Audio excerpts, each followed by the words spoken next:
Since the start of the stock market, one of the main problems that have occurred is that of security fraud.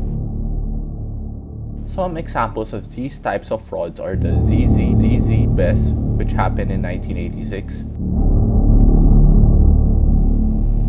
BreX Minerals in 1997, or the famous story of Jordan Belfort, which is popularly recognized from the movie The Wolf of Wall Street.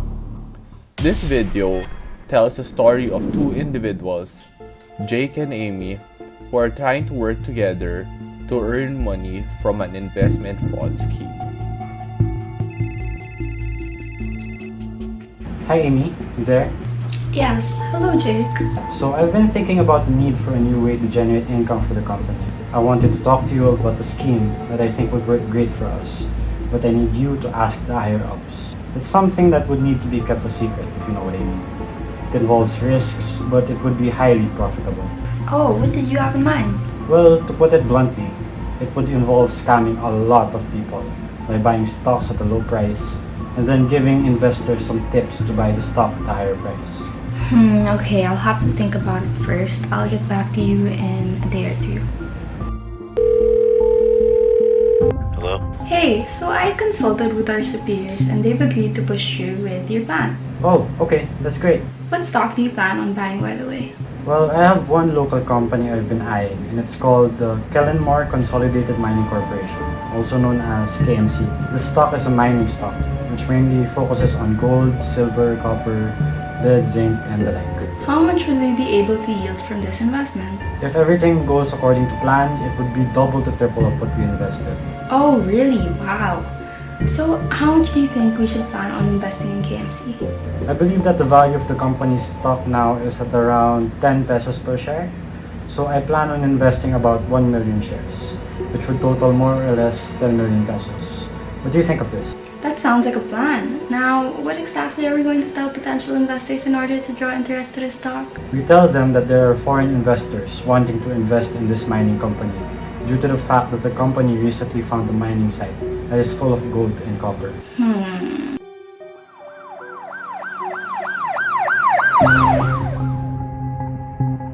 Jake Davidson and Amy Diaz, suspected of securities fraud. Clear motive, clear means, and a non-existent alibi. But if we want to take these guys down, we have to get them to confess. Right here, right now. Let's do this. The sales agent who did securities fraud. Spoiler alert, you did it. Why not just confess so we can call it a day and watch Netflix? Not gonna talk? Okay, let's do this the hard way then. Let's see here.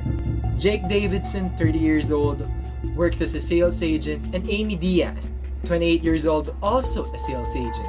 In the file it says that you guys did what we call a pump and dump scheme.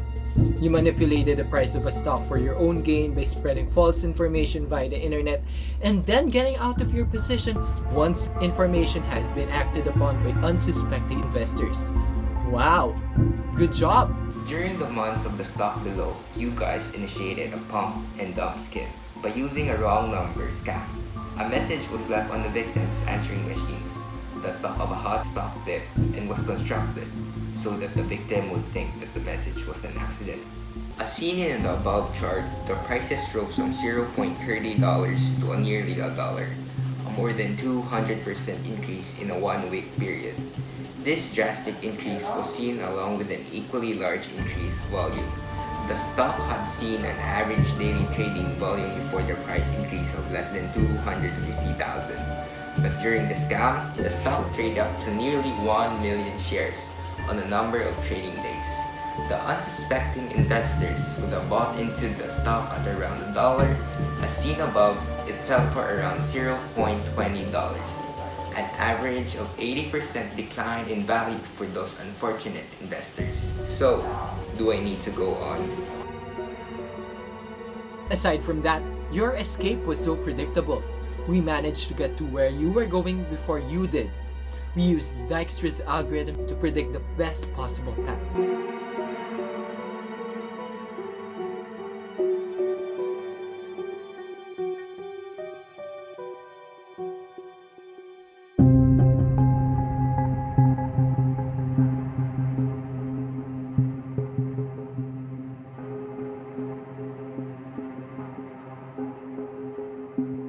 that, we knew that the best possible path was A, B, E, D to Z with length 7. Shocked, right? Still won't talk? Now let's get you two to 2 separate interrogation rooms.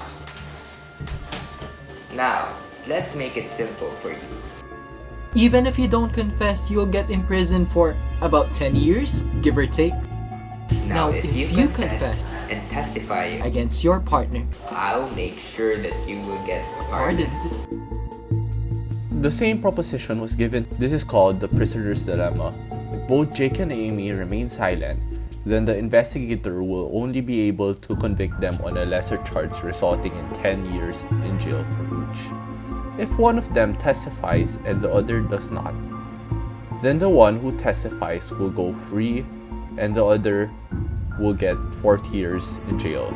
However, if both confess, each will get 20 years in jail for being partly for the crime. However, the investigators were unaware that the suspects already know about the prisoner's dilemma from watching many crime series. Before getting separated from one another, Amy slipped Jake a paper containing a code about their plan of action.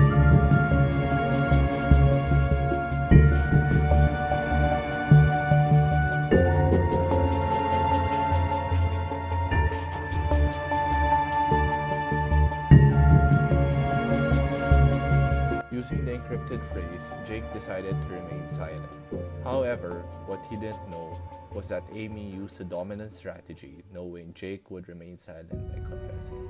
Because of this, she did not serve any jail time, but Jake did.